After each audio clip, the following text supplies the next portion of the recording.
আরে বলেন ম্যাডাম, আপনার কি লাগবে? আরে আমার কিছু লাগবে না, একে শুধু স্কুল তড়িক পৌঁছাই দাও, এখন আরাম করব। আরে বাবু বলো, তোমাকে কোন স্কুলে নিয়ে যাব? সূর্যোদয় স্কুলে, তাড়াতাড়ি নিয়ে চলো। আমাদের স্কুটি কে নষ্ট করলো? বেবি তোমার কাছে রুমাল আছে? না আমার কাছে নেই। তাহলে এটা পরিষ্কার করব কিভাবে? আইডিয়া। দেখলে তোমার মা কত স্মার্ট।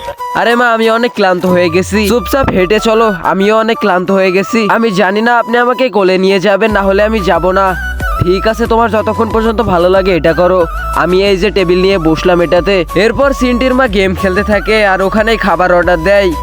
আমার আর ভালো লাগতেছে না, চুপচাপ ঘরে চলো। আমার নাতি আমাকে সব বলেছে। আমি যাওয়ার পর তুমি আমার নাতির সাথে কি করেছো? ওরে শয়তান, তুই দাদির কাছে কি উল্টাপাল্টা বলছি? আরে দেখো, তোমার মেয়ের 8 নম্বর এসেছে, তোমার লজ্জা করতেছে না? আরে বা, ওর 8 নম্বর এসেছে। আমার তো ছোটবেলায় ম্যাথে 0 এসেছিল, ওর তো 8 এসেছে। আমি এখনই ইনস্টাগ্রামে পোস্ট দিব।